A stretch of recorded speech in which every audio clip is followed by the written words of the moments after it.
kembali lagi di channel belajar farmasi klinis. Kali ini saya akan belajar tentang peredaran, penyimpanan, pemusnahan, dan pelaporan narkotik, psikotropik, dan prekursor farmasi. Materi ini diambil dari Permenkes nomor 3 tahun 2015. Untuk fokus pembelajaran kali ini, kita belajar tentang surat pesanannya dan berita acara pemusnahannya. Untuk pelaporannya sendiri, narkotik psikotropik ini kan sudah menggunakan pelaporan secara online ya, melalui sipnap.kemenkes.go.id. Laporannya online dilaksanakan per bulan. Fokus belajar saya kali ini yaitu di surat pesanan dan berita acara pemusnahan. Sumbernya ya dari Permenkes nomor 3 tahun 2015. Kita belajar pengertiannya dulu. Untuk narkotika ini adalah zat atau obat yang berasal dari tanaman atau bukan tanaman, baik sintetis maupun semi-sintetis, yang dapat menyebabkan penurunan atau perubahan kesadaran, hilangnya rasa, mengurangi sampai menghilangkan rasa nyeri, dan dapat menimbulkan ketergantungan yang dibedakan ke dalam golongan-golongan sebagaimana terlampir ya. Untuk narkotika ini di belajar sebelumnya kan itu sudah kita pelajari golongannya itu dibagi menjadi golongan 1, golongan 2, golongan 3. Golongan 1 itu apa saja. Kemudian untuk psikotropika sendiri, pengertiannya adalah zat atau bahan baku atau obat baik alamiah maupun sintetis, bukan narkotika, yang berkhasiat psikoaktif melalui pengaruh selektif pada susunan saraf pusat yang menyebabkan perubahan khas pada aktivitas mental dan perilaku. Untuk prekursor farmasi adalah zat atau bahan pemula atau bahan kimia yang dapat digunakan sebagai bahan baku atau penolong untuk keperluan proses produksi industri farmasi atau produk antara, produk ruahan, dan produk jadi yang mengandung ephedrin, pseudoephedrin, norepinephrine, fenilpropanolamin, ergotamin, ergometrin, atau potasium permanganat. Untuk istilah produk antara, produk ruahan itu kan istilah untuk industri farmasi ya. Untuk produk ruahan itu produk yang siap untuk dikemas ya, sudah dalam bentuk jadi, siap untuk dikemas ya. Untuk contoh-contoh obatnya prekursor farmasi yaitu ya, yang sudah ada itu ephedrin, pseudoephedrin, norepinephrine, fenilpropanolamin, ergotamin, ergometrin, atau potasium permanganat.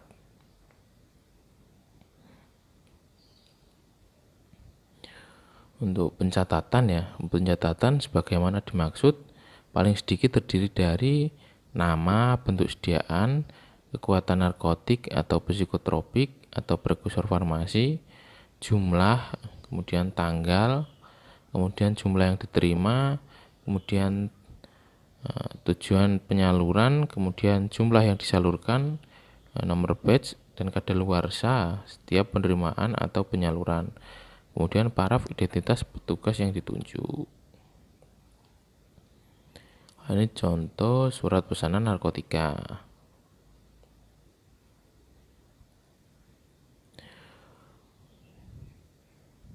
Jadi kalau SP narkotik itu berapa rangkap sih? Berdasarkan Permenkes nomor 3 ini tahun 2015 ini ya. Untuk surat pesanan ini, surat pesanan dibuat sekurang-kurangnya 3 rangkap. Kemudian catatan yang lainnya, satu surat pesanan hanya berlaku untuk satu jenis narkotik. Hanya satu jenis saja dalam satu surat pesanan ya, beda dengan surat pesanan lainnya. Kalau misal SP biasa itu kan satu SP bisa digunakan untuk memesan banyak obat ya. Karena ini surat Karena ini surat pesanan narkotik, jadi hanya khusus satu ya, satu SP, satu jenis obat narkotik. Yang bertanda tangan di bawah ini ya nama, jabatannya itu sebagai apa, kemudian mengajukan pesanan narkotik kepada nama distributornya, pedagang besar farmasinya itu apa, kemudian alamat, telepon. Dengan narkotika yang dipesan adalah disebutkan nama obat, bentuk sediaan, kekuatan, potensi, dan dalam bentuk angka dan huruf. Biasanya untuk SP-SP ini dia bentuknya dalam bentuk tabel ya guys. Tabel itu memuat nama obat, bentuk sediaan, kekuatan, kemudian dituliskan keterangan dalam bentuk angka dan huruf. Misal pesannya itu 10 ya, atau misal 100 ya, 100 tab ya, 100 tablet kodein. Berarti di kolom keterangannya itu ditulis dengan huruf ya 100 gitu.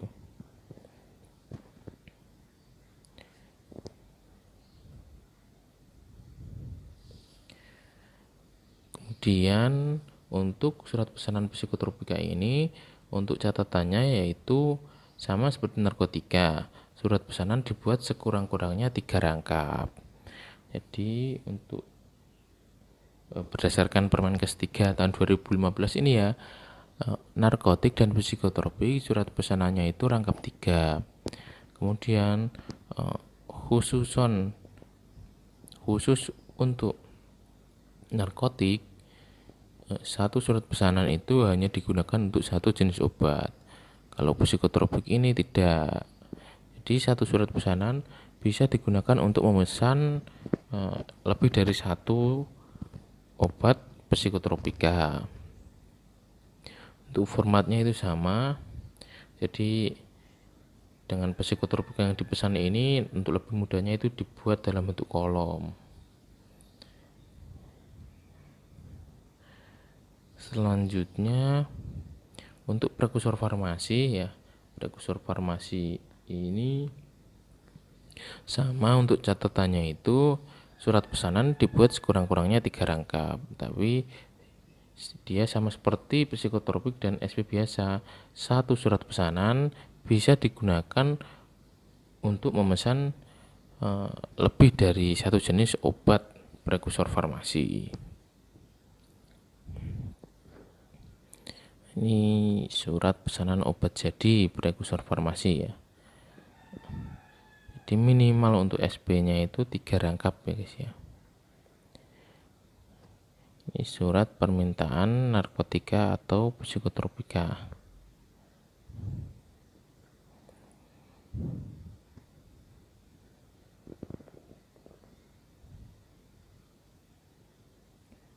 Nah, ini kita ke BAP untuk narkotika ya.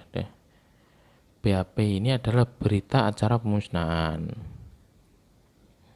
Berita acara pemusnahan ini terjadi bila obat yang ada di fasilitas pelayanan kesehatan kita itu dalam kondisi yang pertama itu rusak, kemudian yang kedua itu kadaluarsa ya. Untuk BAP ini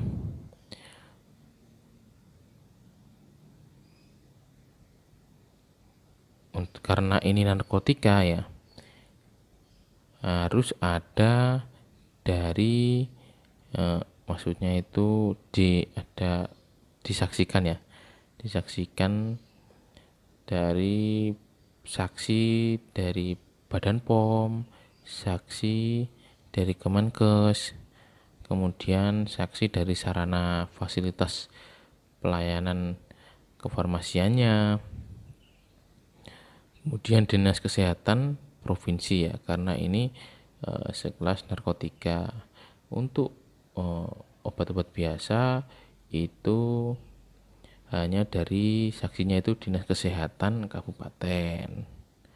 Kan ini narkotika dan psikotropika ini lebih tinggi lagi levelnya. Jadi kita baca dulu pada hari ini, tanggal, bulan, tahun sesuai dengan Peraturan Menteri Kesehatan Republik Indonesia nomor 3 tahun 2015 tentang peredaran psikotropik dan prekursor farmasi.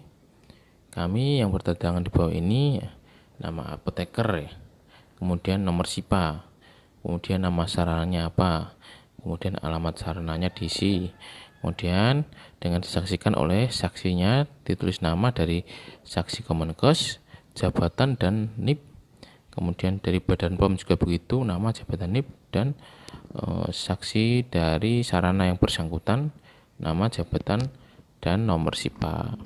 Menyatakan dengan sesungguhnya bahwa pada pukul bertempat di kami telah memusnahkan sejumlah narkotika sebagaimana tersebut dalam lampiran.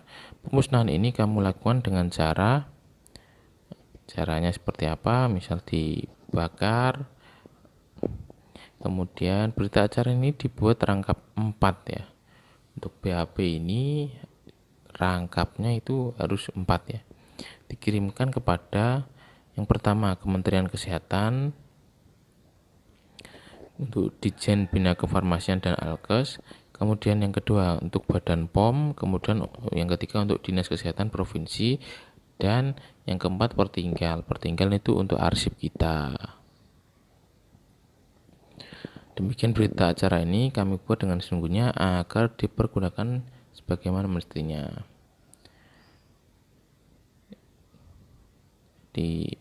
Dari pihak sarana juga tanda tangan nama apotekernya dengan melampirkan nomor SIPA atau SK atau NIP, kemudian saksi-saksi juga tanda tangan, saksi dari Kemenkes, saksi dari petugas Badan POM, dan saksi dari petugas sarana yang bersangkutan. Begitu guys.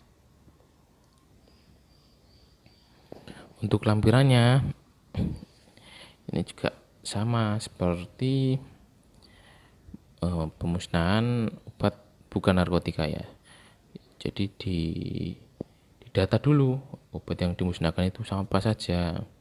Di data yang dimaksud itu nama obat, kemudian satuan, jumlah, harga, dan keterangan. Untuk narkotika ini ada kolom tambahan ya, harga ya. Kalau untuk pemusnahan obat biasa itu tidak perlu harga, jadi nama obat, satuan, jumlah, dan keterangan, begitu.